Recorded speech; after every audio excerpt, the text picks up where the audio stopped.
Celebrating all women and women empowerment this National Women's Month. Pagsaludo mula sa Presidential Broadcast Service at Radyo Pilipinas, Radyo Publiko, 738. Good news! Ang inyong pinagkakatiwalaang Radyo Pilipinas, nasa TV na! Oo, nasa TV na! Ang Radyo Pilipinas 738 AM ay live nang mapapanood sa Channel 3 ng ABS-CBN TV Plus at Channels 45 to 49 ng GMA Affordabox. Kaya may access ka na sa balitang totoo anytime, anywhere. Sa radyo, sa social media at TV. Radyo Pilipinas 738 AM. Ito ang Presidential Broadcast Service. Radyo Pilipinas. Radyo Publiko ng bagong Pilipinas para sa bagong Pilipino. Naghahatid ng mahahalagang balita at impormasyon na guugnay ng pamahalaan sa sambayanan. Tulay sa himpapawid ng serbisyo publiko. Radyo Pilipinas. Radyo Publiko. Ang boses ng Pangulo. Sa Mega Manila 738. Radyo Pilipinas. Radyo Publiko.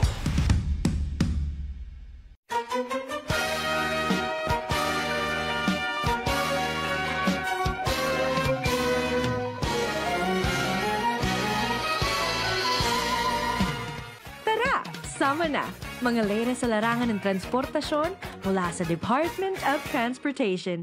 Sakay na!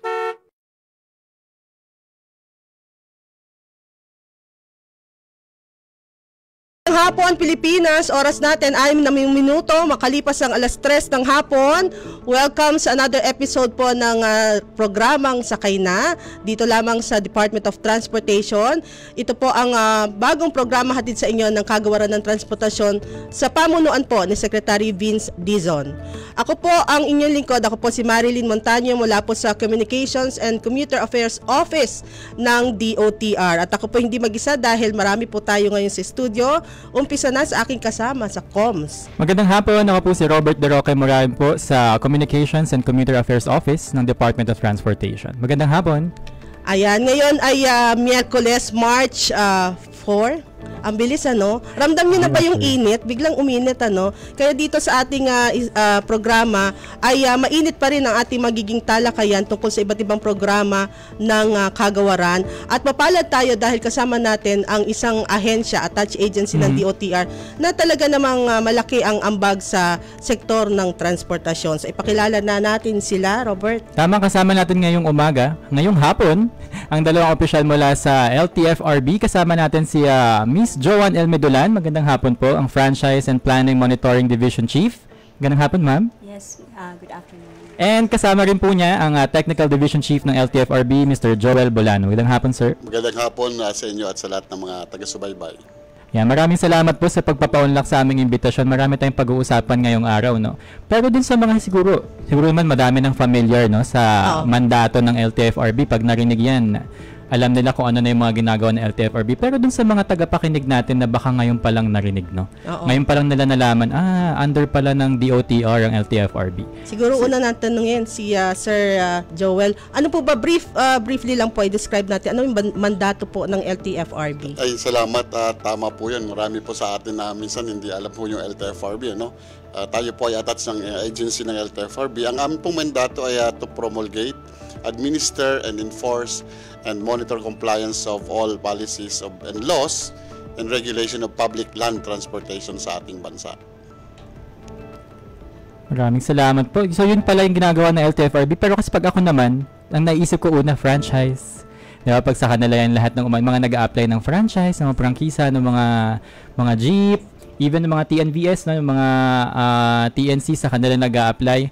And isa pa sa pinakamalaking tungkulin ngayon ng LTFRB ay yung pagpapatupad nitong tinatawag nating PTMP, no? Public Transport Modernization Program. No? Isa yan sa mga prioridad na proyekto ng pamahalaan kung saan dapat lahat ng mga sasakyang ginagamit ng mga pasahero ngayon modern, mas convenient, mas safe, no? Mas environmentally friendly para sa ating mga pasahero. Pero siguro mas maganda kung manggaling dun sa ating mga panauhin yung pagpapaliwanag kung ano ba yung pinakalayunin nitong public transport modernization program. At ang makakasagot niyan, si Ma'am Joanne tungkol sa PTMP. Tama po ba yun, Ma'am Joanne? Yes po. Siyempre, mas madadagdagan po ang aking mga kasagutan ni Sir Joel kasi mas matagal po siya sa LTFRB. Anyway, the objective of PTMP is to give comfort, a comfortable, accessible, reliable transportation system po sa ating mga mananakay. Layunin din po nito na maibsan through sa paggamit po ng mga modern jeepneys yung pagbuga ng mga yung mga usok na nakakasira po sa ating environment. Yung roadworthiness po ng mga sasakyan. Of course, kasama po din yan.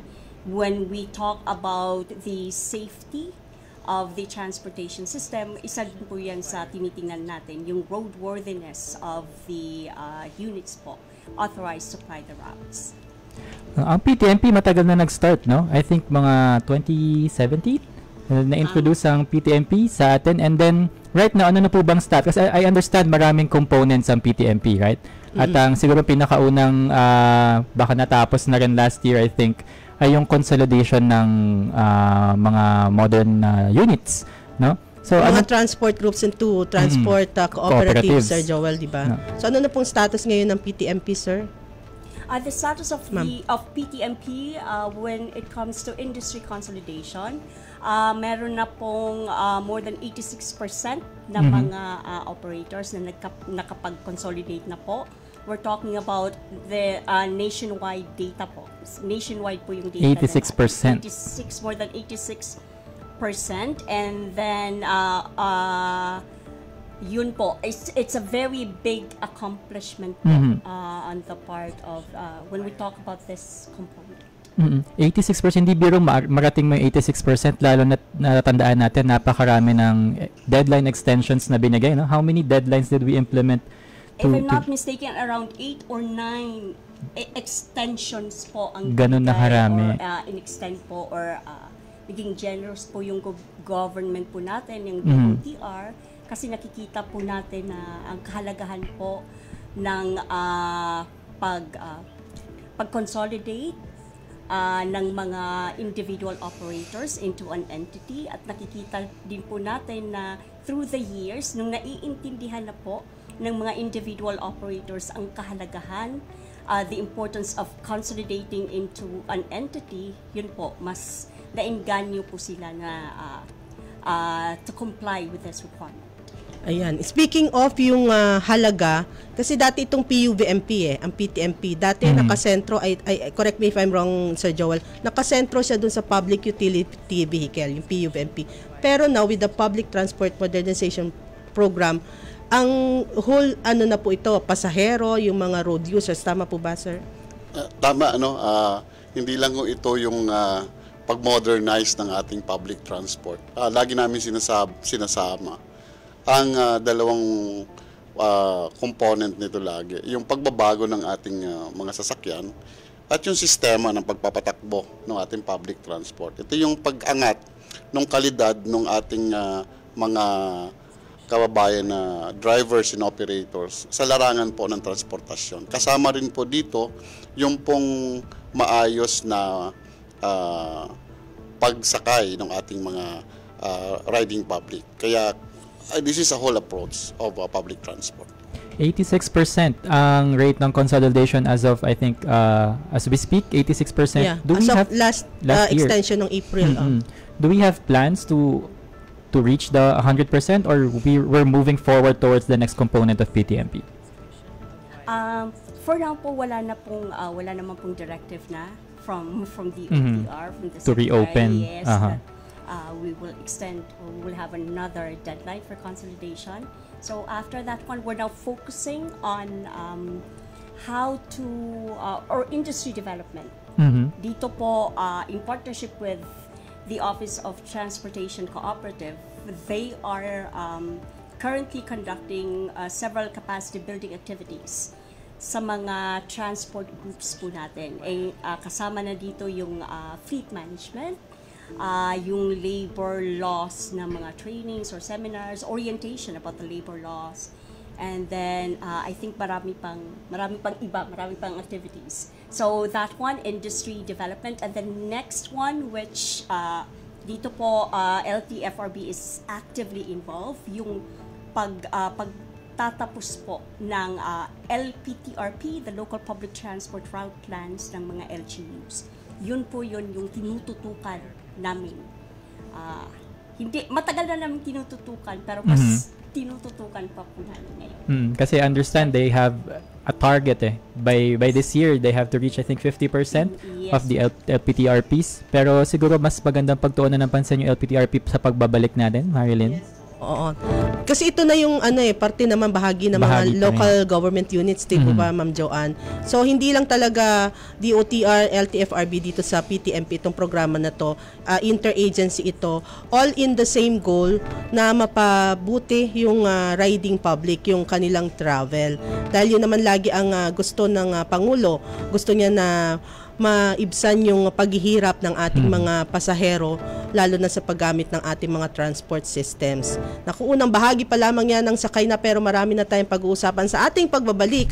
Marami pa tayong mga programa, hindi lang itong PTMP ang programa ng LTFRB So marami pa tayong mga inisyatibo ng ahensya na ating tatalakayin. Kaya wag po kayong aalis, magbabalik po ang Sakay Na. Matagumpay na nilagdaan ng Pilipinas sa pamamahala ni Pangulong Ferdinand R. Marcos Jr. at ng Amerika ang General Security of Military Information Agreement o GSOMIA. We reaffirmed our commitment to a peaceful, secure, and prosperous Indo-Pacific. Sa tulong ng GSOMIA, mapaiigting pa ang palitan ng classified at real-time na impormasyon tungo sa mas matatag na rehiyon. Ang Lab for All ni Pangulong Ferdinand Marcos Jr. at unang ginang Liza Araneta Marcos ay nagbibigay ng libreng laboratorio, konsultasyon at gamot sa bawat Pilipino, saan man sa bansa. Tandaan po natin, ang pinakamatibay na yaman ay hindi ang laman ng ating bulsa, kundi ang tibay ng ating pangangatawan. Kailangan natin pasalamatan ang ating First Lady sa kanyang ginagawa. As part of our nationwide internet infrastructure development, Phase 1 of the National Fiber Backbone has been completed and operationalized. Phase 2 and 3 have already begun early this year and shall be completed by 2026. This fiber backbone will give us sufficient capacity in terms of bandwidth. Bukod sa target na free Wi-Fi for 40 million Filipinos by 2028, na patuloy na tataas ang broadband ranking ng Pilipinas sa mundo. Sa broadband ng masa, may pag-asa.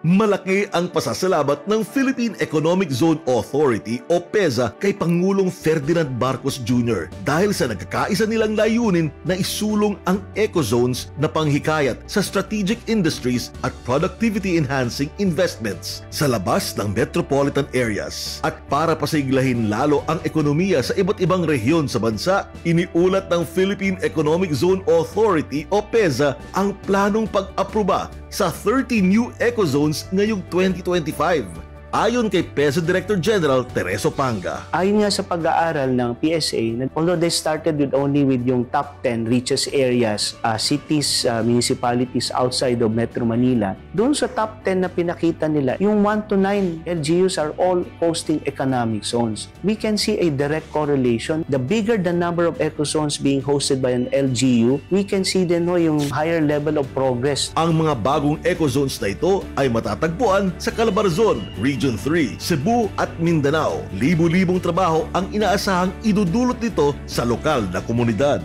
Sa nagbabagong Pilipinas, patuloy ang trabaho, patuloy ang pagbabago. Sa pamamagitan ng 2023 to 2028 National Tourism Development Plan o NTDP, ipinagtibay ni Pangulong Ferdinand R. Marcos Jr. ang kanyang pangako na gawing Asia's tourism powerhouse ang Pilipinas. I am affirming my commitment to advancing this country's tourism industry.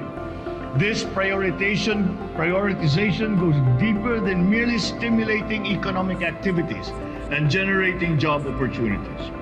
It springs from the genuine love that you, me, and all of us have for the Philippines. Maunlad na turismo para sa Pilipino ni Pangulong Ferdinand R. Marcos Jr.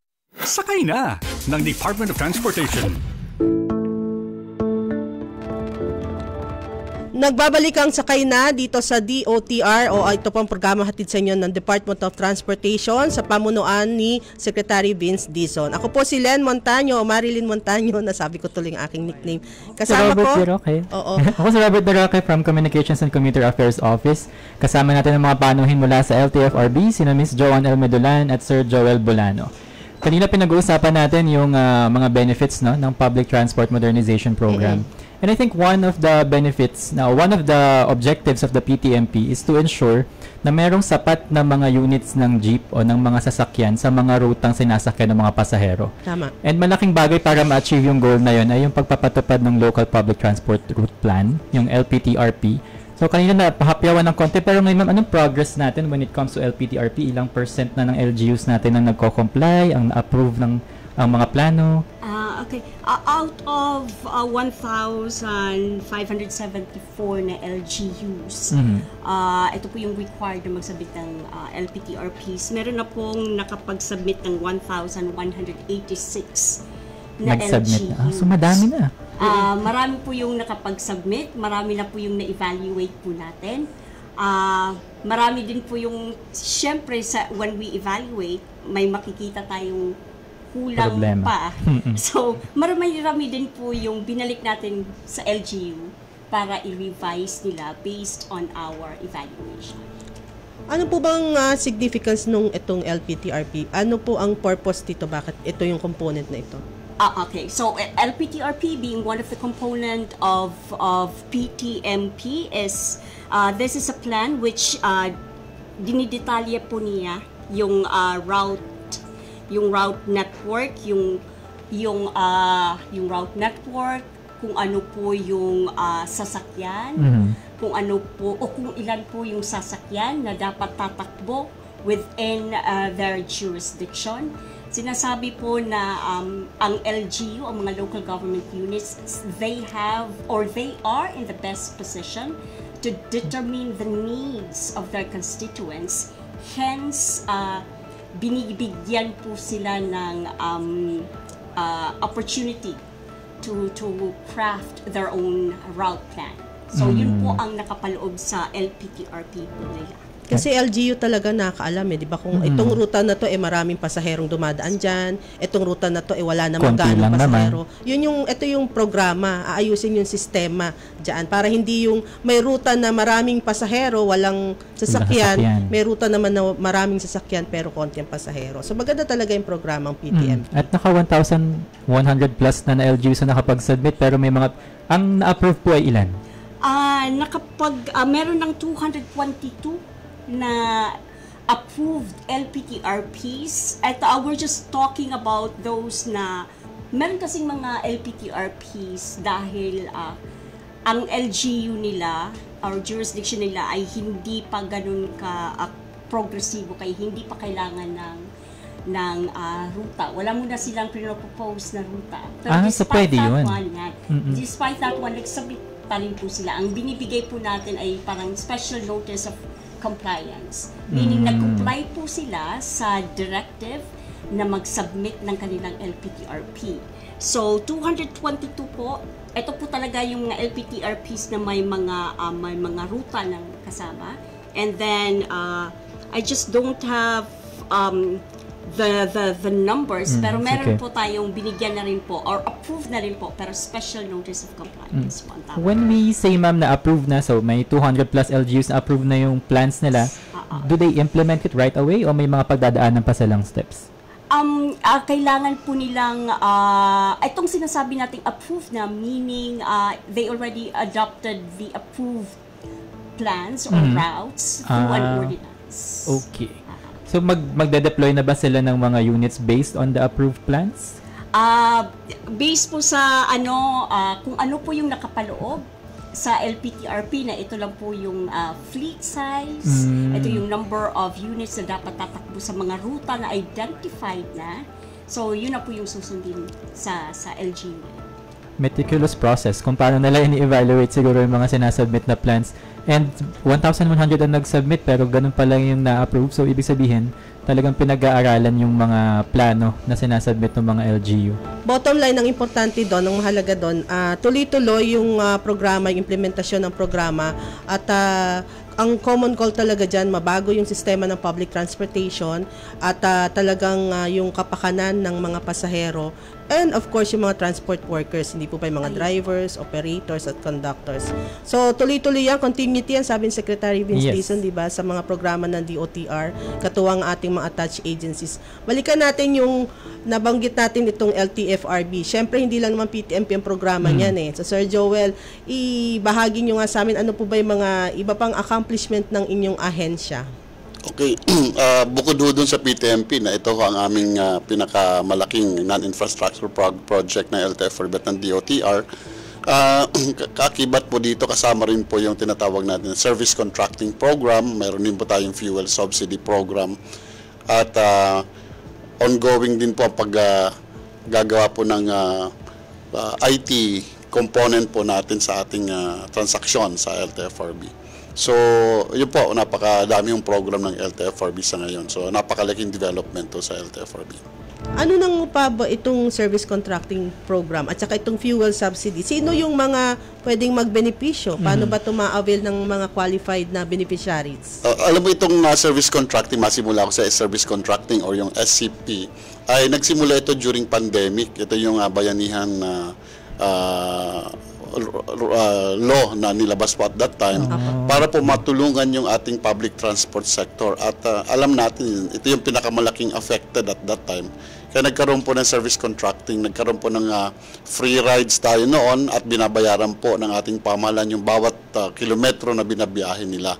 At ito po ay dahil naging successful po ito, yung mga succeeding years ay pinondohan pa rin po ito simula 2021, 22, 23 until 2024 may funding po ito.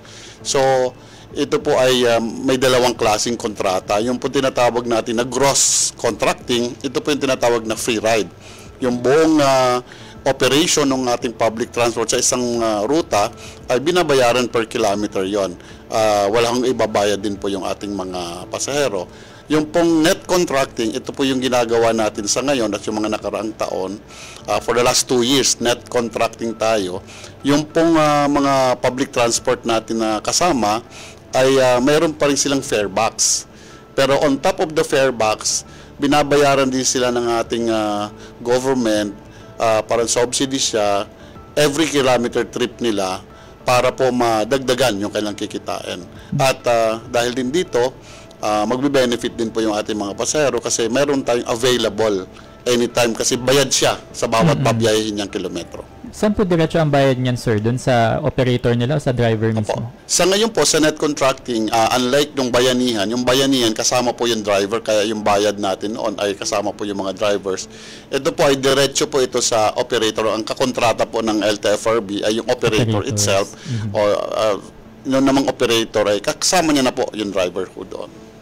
Maganda pagbayad yung pag-subsidize yung mga operations ng ganung public vehicle. Sabi nga niya, dapat para ma-ensure may availability sa mga pasahero, konektado rin siya dun sa ginagawa nilang iba pang components ng PTMP. Tama. Kasi so, diba, pag sumasakay ka kunwari ngayon yung net contracting sakop niya, mga UV Express?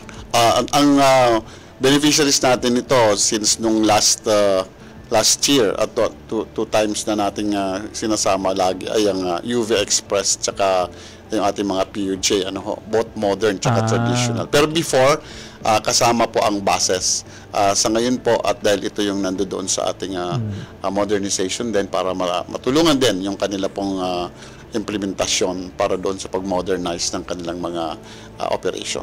So mostly ngayon bus and jeep and public buses. Transport talaga. Public transport talaga. Kasi sige Mark. Ano yung fuel subsidy naman po?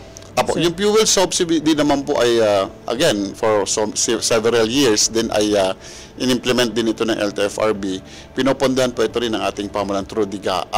Ito po ay subsidy doon sa mga operators na may certain amount na binibigay per unit based doon sa type of service nila. Halimbawa, kung ikaw ay modern unit. Sa ngayon, ang binigay sa kanya yung 2024 budget natin ay 10,000 per unit siya. So, 10,000 per unit siya. One time lang? One time nga lang ito. Pero under GA ito, may nagtitrigger lang nito. Para ipamigay po yung ating fuel subsidy during that particular year, kailangan po yung ating international market price, average market price ng ating fuel ay dapat umabot muna sa $80 per barrel. Pagka yan umabot at lumampas na doon, mag-start na kami magbigay ng fuel subsidy. Pero hanggat mababa pa? Hanggat mababa, hindi siya kailangan matrigger. Para sa taong ito, patuloy po ba itong mga service contracting tsaka fuel subsidy? Opo, yung pong fuel subsidy po ay may budget po ulit na 2.5 billion para po doon sa ating mga operators and drivers. Itong service contracting ay meron din po yung 2024 budget natin na nag-spill over tayo ng 2025 ay itutuloy po itong first quarter na ma-implement po yung 2024 gaan natin. Unfortunately, ito pong 2025 ay hindi ho siya nabigyan ng pondo sa ating GAA. But tinitingnan po namin at sumulat na po kami kay dating Secretary. I hope isulat din po namin sa bago nating Secretary Vince Dizon yung pong kagustuhan po na magkaroon po ng fund yung service contracting dahil may mga sumulat po sa atin na grupo ng mga kooperatiba at korporasyon na sumali na po doon sa modernization na nakakatulong po sa kanila yung service contracting. So sana po mahanapan ito ng pondo ng ating pamahalaan sa 2025. Ayan, nako, 3:30 na po o 3:31 na, bilis umano ng oras natin. Sa ating pagbabalik, pag-uusapan natin yung iba pang mga sakop ng LTFRB. Nasa kanila rin kasi mga TNVS, motorcycle riders, ganyan. At maganda, may good news sila mamaya dahil meron silang programa na ipapatupad para sa ating mga mahal na drivers at mga konduktor, mga pasahero. Kaya yan ay lahat po para sa serbisyo publiko ng Department of Transportation at siyempre ng LTFRB. Magbe-break lamang po kami, wag po kayong alis, magbabalik po ang Sakay Na.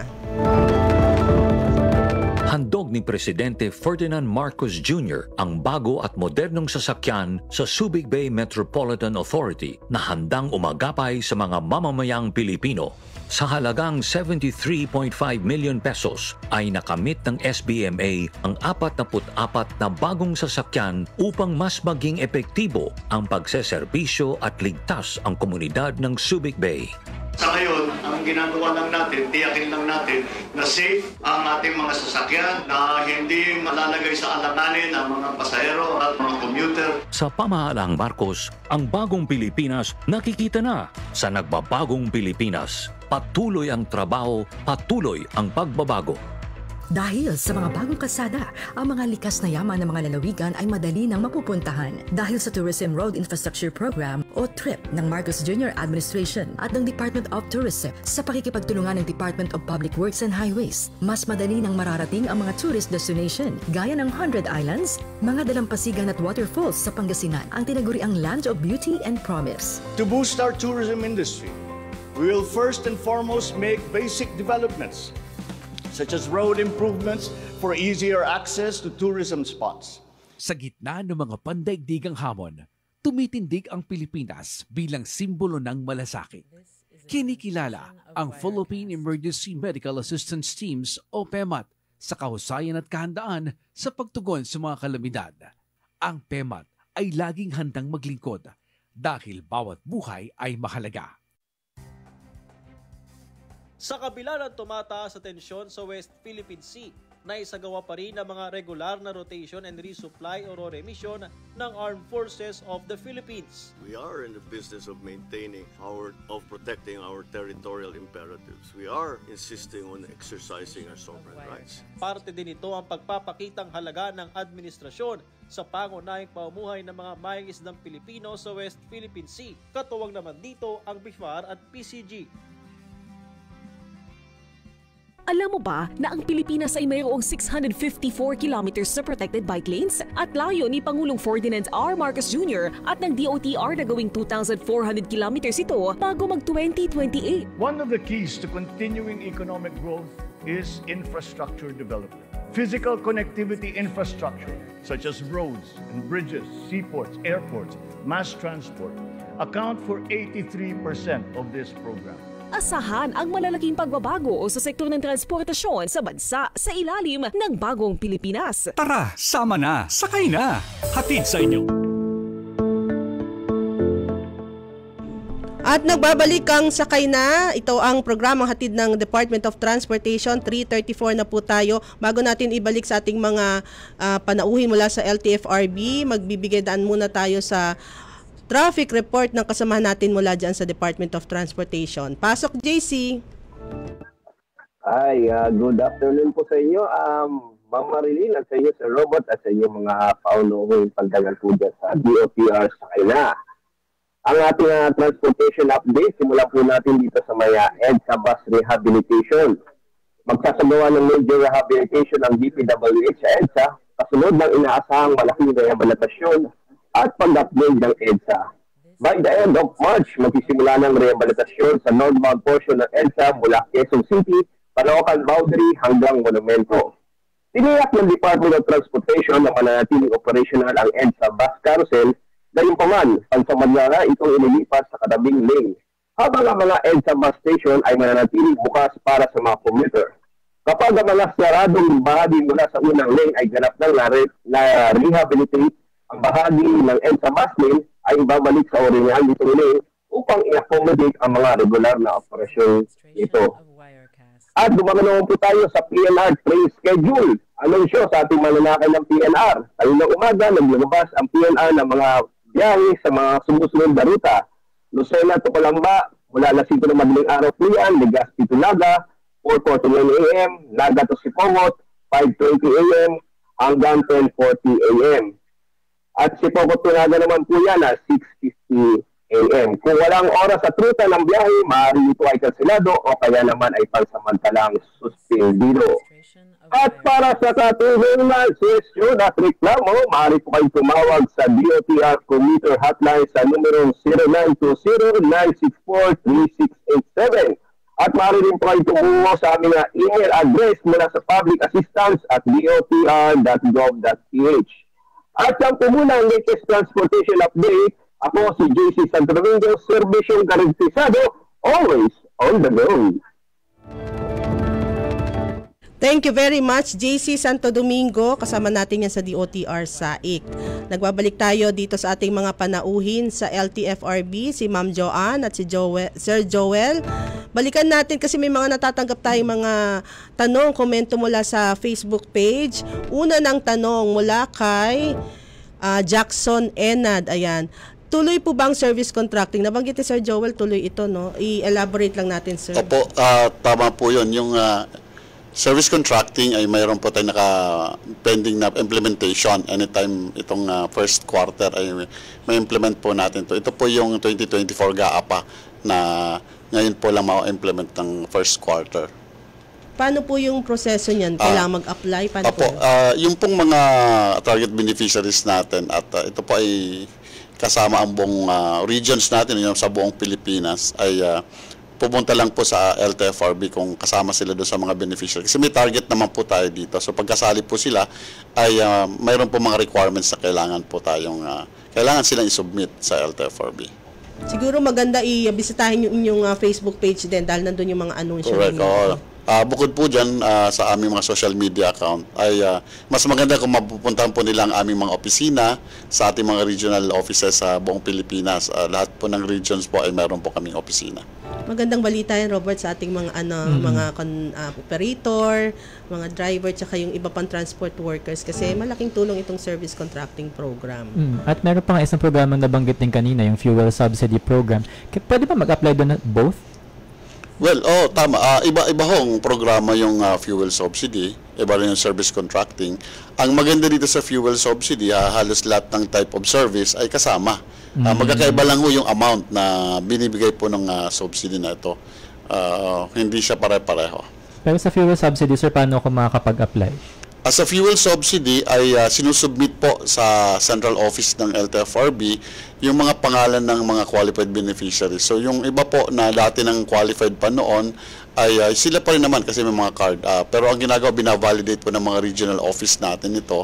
At yung iba naman pumupunta mismo sa ating mga opisina. Again, sa mga regional offices. Ang maganda dito ay may mga dedicated personnel tayo. Hindi kailangan na mag-antay doon sa mga other employees natin. But ito, ang ginagawa lang itong mga employees nito is just to assist yung ating po mga beneficiaries o mga operators and drivers na gustong makakuha o makasali doon po sa ating mga program. So, yun lang ang ginagawa nila. Itong fuel subsidy, ito po yung card ha, fuel subsidy, yung may card yan na yun ang gagamitin, Sir Joel, sa mga gasolinahan? Correct. Ang fuel subsidy ay may mga cards ito binibigay para gamitin po sa mga authorized at identified gas station. At ito ay pwedeng gamitin lamang pang gasolina o pang fuel. Hindi bawal daw gamitin para sa ibang purpose. At sa ngayon po, hindi talaga nito magagamit. Kasi para siyang, hindi siya cash, parang card lang talaga siya. Hindi pang grocery yan. Hindi pwede pang grocery. At yun, sige, Robert. Natanong ko lang saan, kasi pag fuel subsidy, 4 wheels ata ito, yung mga jeep, UV, paano po yung tricycle, mga delivery riders, kasama ba yan? Yun, magandang tanong yan. Kasama ko sila, pero ang list of the beneficiaries ay nanggagaling po sa ating DILG pagdating po sa tricycle. Ang ito namang ating mga delivery riders ay manggagaling po sa DICT. Ayan. Pero kanina nabanggit mo, Sir Joel, may condition Pag ang presyo ng crudo ay may certain amount na reach, tama yes, ba? Mayroon pong nagtitrigger dyan para po maipamigay o ma-implement po yung program kapag tumaas ang ating per barrel, average price ng international per barrel natin in $80 or above. Doon po mag-start na pong magpamigay po doon sa budget. Kung sa early part pa lang ng year, naabot na yon. Yes, in fact, doon sa huling report ng DOE, nag-certify na sila. Kaya nagpe-prepare na po ang LTFRB doon sa mga documentations natin for 2025 para po ma-start na po yung pag-release ng ating mga so na-reach na yung threshold. Correct. Na-reach na po yung threshold itong mga nakarang buwan at nag-certify na rin po ang DOE about it. So, nagpe-prepare na po ang LTFRB doon sa mga required documents. Medyo may mga joint circular na itong piniprepare dahil may mga kasama tayong ibang agency rito, kasama po ang DOE, ang DOTR, ang LTFRB. So marami tayong agencies, so we have to prepare also the GMC and the circular. Sir, magkano yung yung halaga ng fuel subsidy? Depende, nabanggit ko kanina, depende sa types of the service. Magkakaiba po. Halimbawa, kung ikaw ay modern Jeep, kung hindi ako parang 10,500 po yun. Yung pong ating mga traditional ay 5,000. Ay mga buses. 5,000. Malaking tulong yun.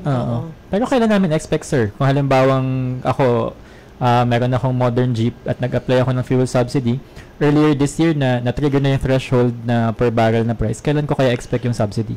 Katulad doon na nabanggit namin, pagka na ibaba o na-cascade na po yung fund, kasi for third month pa lang tayo ngayon, hopefully ibaba na po yung fund doon. At may prepare po yung mga kaukulang documents, ay kailangan na natin na maipamigay agad. Yung target natin, hopefully within the first semester, maipamigay na po. Yun yung target natin. Kasi March na ngayon, magsabi ng first quarter, baka inaabot. Yes. Basta first semester. At least, yun ang target natin. But it will depend on the documents that we need.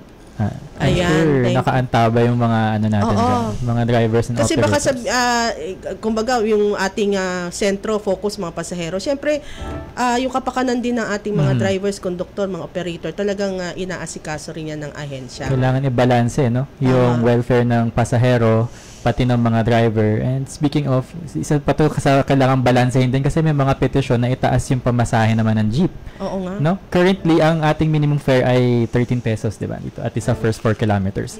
And may mga petition siguro na itaas ito to 15 or, sir, ano bang status ng mga petition na ito? Opo. Sa totoo lang, wala pong bago pang petition na final ang ating mga transport group, lalo na po sa PUJ. Ang hinihiringan po ngayon ay ito po yung i-final ng 2023 pa.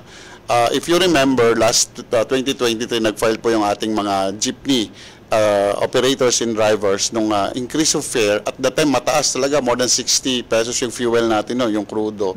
Ay 17 nga actually ang kanilang hinihiling. But dahil doon sa taas, nagkaroon po ng 1 peso provisional increase. So because it's a provisional increase, so tuloy-tuloy po yung hearing nung ano. Kaya lang nagbaba naman yung pamasahe, kaya hindi na agad na iset yung hearing dahil from 2022 petition nila na-approve ng 3 pesos, naging from 9, naging 12. From 2023, nagdagdag ulit na 1 peso. That's why mayroon tayong 13 pesos na minimum for PUJ. So tinuloy po yung hearing ngayon because of the increase of the fuel again. Naset po yung hearing last month.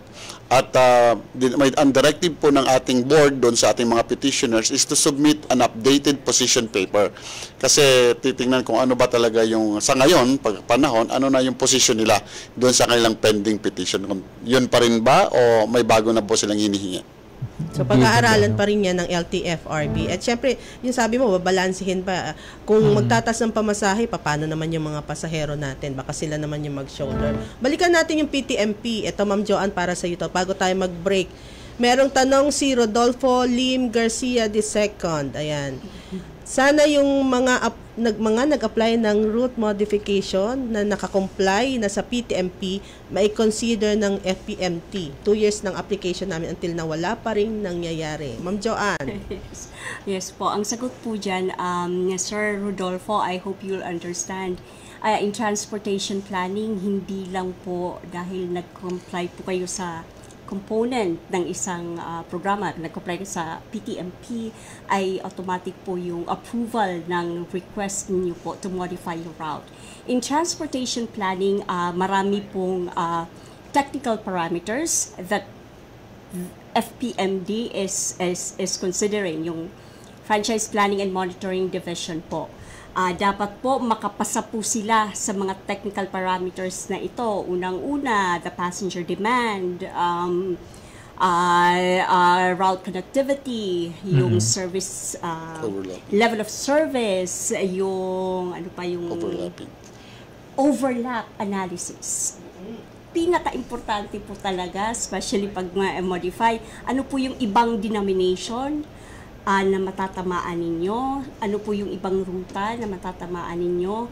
May mga calculations po kaming ginagawa. Kailangan po naming mag-deploy ng mga tao to conduct surveys and to evaluate, to process this data. If it involves routes na kailangan po or under the jurisdiction of a particular region, we will be endorsing that one to the regional offices for their evaluation and recommendation. After that one, dadaan pa rin po dahil po sa kahalagahan po talaga. Nakita po namin how delicate modifying route is kasi pangkabuhayan po siya eh. So hindi po namin yan basta-basta nagde-decide lang or nagre-recommend kami sa board without empirical data, without the necessary study. Yun po, yun po talaga, hindi po siya basta-basta lang. Yes. And then after a recommendation, after evaluation, we have to defend that one to the board po. Para kaming nagde-defend ng thesis po sa aming recommendation. At may mga kinikritik din po siya. Kasama po si Sir Joel na nag-evaluate ang board. Marami po silang sa technical side po na tinitingnan kung tama po ba yung recommendation namin. Ayan, sana nasagot natin yung tanong ng ating nanonood. At thank you, Ma'am Joanne. Kung may mga katanungan, syempre pwede namang open naman ang LTFRB. Always po, bukas po ang aming opisina. Palagi naman silang nakakapunta doon. Wala po kaming pinagbabawal na hindi pwedeng.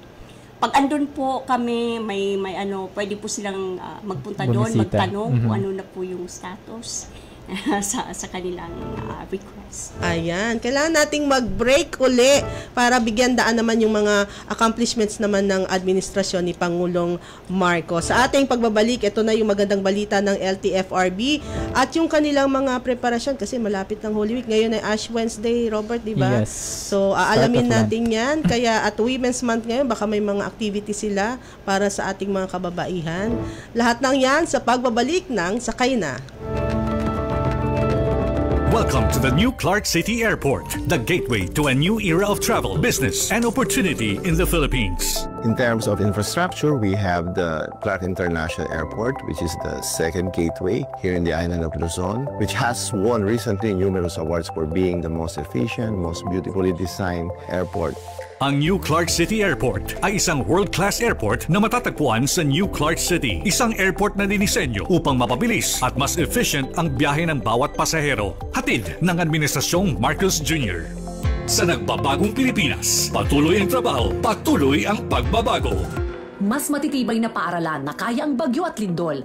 Yan ang tinututukan ni Pangulong Ferdinand Marcos Jr. sa kanyang Safer and Resilient Schools Project, katuwang ang DepEd at DPWH. Sa kanyang buong termino, libu-libong paaralan sa buong bansa ang isa sa ilalim sa rehabilitasyon. Let us be guided by the Build Back Better strategy in recovery, rehabilitation, and in reconstruction. It is about coming together as a community, lifting one another, emerging stronger than before. Sa bagong Pilipinas, pinapalakas ang mga infrastruktura upang makaiwas tayo sa mga sakuna at trahedya. Kalusugan ang pinakamahalagang yaman at ano pa man ang estado sa lipunan, bawat isa pangangalagaan, walang maiiwan dahil sa bagong Pilipinas, bawat buhay mahalaga. Naglunsad ng maraming proyekto sa ilalim ng Infrastructure and Facility Development. Mula 2022 hanggang May 2024, 6,082 na proyekto sa Health Facilities Enhancement Program ang nakumpleto ng kagawaran, 2,899 sa primary care facilities, 631 sa LGU hospitals, 2,203 sa DOH hospitals at 349 sa iba pang healthcare facilities. Naisabatas noong August 2023 ang Regional Specialty Centers Act na nagbigay daan sa pagtatayo ng 27 bagong specialty centers na higit 29% na target sa taong 2024 sa buong Pilipinas. Pinagtibay pa sa ilalim ng administrasyon ni Pangulong Ferdinand R. Marcos Jr. ang maritime cooperative activities. Pinalalawak nito ang interoperability ng sandatahang lakas, katuwang ang mga kaalyadong bansa. Very useful talaga in terms of the interoperability so that each Navy knows how the other Navy operates, number one. And secondly, that they learn how to operate together. Sa bagong Pilipinas, naging matagumpay ang isa sa pinakamalaking balikatan exercises noong 2024 sa lamin sa malayang pagsasanay, alinsunod sa international law. Build Better, More program ng pamahalaang Marcos, tuloy-tuloy ang pag-arangkada, maging sa sektor ng turismo. Kung nais ninyong magbalik tanaw sa makasaysayang buhay ng ating pambansang bayani na si Dr. Jose Rizal, bumisita sa Rizal's Bagong Bayan Lights and Sound Museum na matatagpuan sa Victoria Street, Intramuros Compound. Sa pamamagitan ng mga bagong atraksyon gaya ng museo, inaasahan ang pagtaas ng kamalayan ng mga Pilipino patungkol sa ating pambansang bayani. Sa nagbabagong Pilipinas, patuloy ang trabaho, patuloy ang pagbabago. Sakay na ng Department of Transportation. Ang bilis naman ng oras, 3:52 na po ng hapon hanggang 4 o'clock supposedly ang ating programang Sakay Na. Bilisan natin, Sir Joel, ito na yung magandang balita sa ating mga operators, drivers, yung inyo pong bagong programa.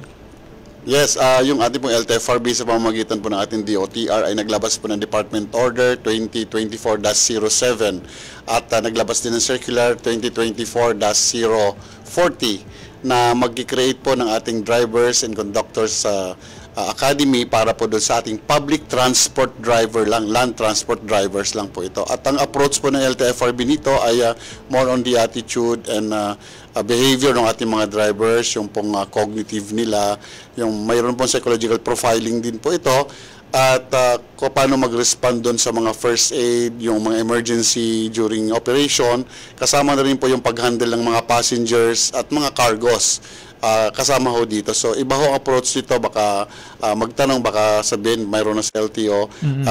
Magkaiba ho ito diba? Sa LTO examination or driving school ng LTO, yung mga modules na atin pong i-implement sa buong Pilipinas. I understand kasi sa LTO, before ka makakuha ng lisensya, you have to undergo first a theoretical driving course. Parang ilang hours ba yun? 18 or more? And then after that, meron ka pang practical driving course. Itong ilo-launch po ng LTFRB, yung Drivers Academy. Kasi yung theoretical driving course ay requirement to get a license, no? your program is a requirement to...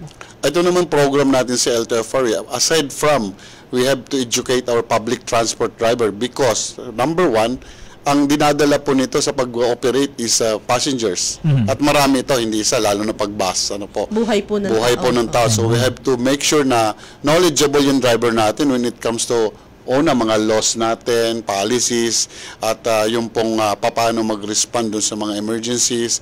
Any emergency situation during driving, alam niya kung anong gagawin niya. Gagawin din po natin dito at ng LTFRB kung ito pong driver ay talagang kaya niya pa mag-respond doon sa ating sa pagdadrive niya. Dahil medyo mahirap po ang public transport driver. Iba ho ang pagdadrive nito dahil nga iba yung mga bit-bit nilang sakay. Tama. Kailan yan ilulunsad, Sir Joel?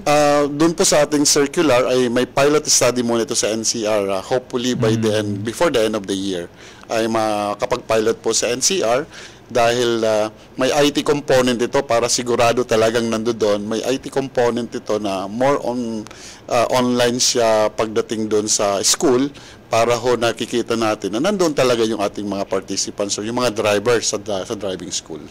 Ayan, ito yung sinasabi nating tinataas natin yung antas ng kalidad ng ating mga transport workers. At syempre, ang magbebenepisyo dito yung mga pasahero pa rin, yung riding public at yung iba pang road users. Tsaka road safety is really paramount to the priorities naman of the administration, even the DOTR. Kaya itong nabanggit nga ni Sir Joel, baka isipin kasi nung iba, hindi ba to redundant sa theoretical driving course na ipinatutupad ng LTO? No? But as he explained, we can understand na they complement each other, Parang talagang mas mapalakas pa yung consciousness ng tao pagdating sa road safety. Dagdag na kaalaman. Dagdag na kaalaman. Paano to ipatutupad, sir, ng LTFRB? May dedicated staff po ba kayo for this to do the trainings? Yes, para mas ma-implement natin ito, ay magkakaroon din po tayo ng accreditation sa mga driving school katulad po ng sa LTO. May mga requirements lang po itong inilatag ang LTFRB. Kasi kung si LTFRB lang po ang gagawa nito, baka hindi sa maging sustainable dahil ang personnel natin is only limited doon sa ating regular work natin sa LTFRB. So mas mapagaganda yung implementation nito kung mayroon po tayong third party na mag-i-implement ito. But we will assure the drivers and conductors, the operators na well supervised ito ng LTFRB kasi may IT solution kaming i-require para ho sigurado na ma-implement ito na maayos. Tsaka hindi naman agaran, Magkakaroon muna ng pilot test sa Metro Manila and I'm sure magkakaroon ng information campaign kung paano kayo makakapag-enroll sa Drivers Academy, paano nyo makukuha yung accreditation na yan para makapag-apply ng mga franchise na kailangan for their... Dagdag ko na rin, Robert, na yung ating pong consultation ay nagsimula pa noong January. Tuloy-tuloy po ito sa lahat ng cluster ng regions natin. So, sa Friday, nasa Mindanao area po kami just to have the consultation. Bilang pangwakas, maikling mensahe po. Simulan natin, ladies first, Ma'am Joanne.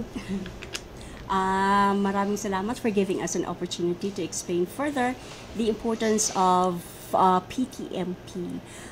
Sana po sa susunod mabigyan niyo pa kami ng pagkakataon if there is another chance to explain pa po yung mga ginagawa ng ahensya ng LTFRB with DOTR to improve the implementation of the program. Thank you. Sir Joel. Thank you for inviting us.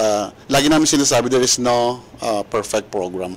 Pero kailangan lang natin ng cooperation at participation para po ma-perfect natin yung implementation. So, para po sa lahat po ng ating mga beneficiaries, yung ating pong mga stakeholders, kung may mga katanungan po sila, ang office namin ay laging bukas. Ang Department of Transportation, LTFRB, sabi ko nga, sa lahat ng program po ng LTFRB, mayroon pong taong dedicated doon at hindi ho kayo mabibigo na masasagot po yung inyong mga katanungan. Maraming salamat po. Thank you. Wrap up na tayo, Robert. Oo nga, pero nakikinig yung mga bossing natin mula sa Office of the Secretary. Hi, Ma'am Ditas, Asek, Mitch, and sina Ma'am Cora, and yung mga kasama natin sa COMS, Information Division ng DOTR. Magandang hapon po. Maraming salamat sa pakikinig. Marami tayo dyan. At syempre yung sakay na team, nandyan si Jane De Ocampo Miller at si Jezreel Santillan. Sige, Robert. Maraming salamat po sa panonood ng Sakay Na. Ako po ulit si Robert De Roque. At ako po si Marilyn Montaño. Hanggang sa susunod na episode ng Sakay Na. Tara, sama na, sakay na. Hatid sa inyo ng Department of Transportation.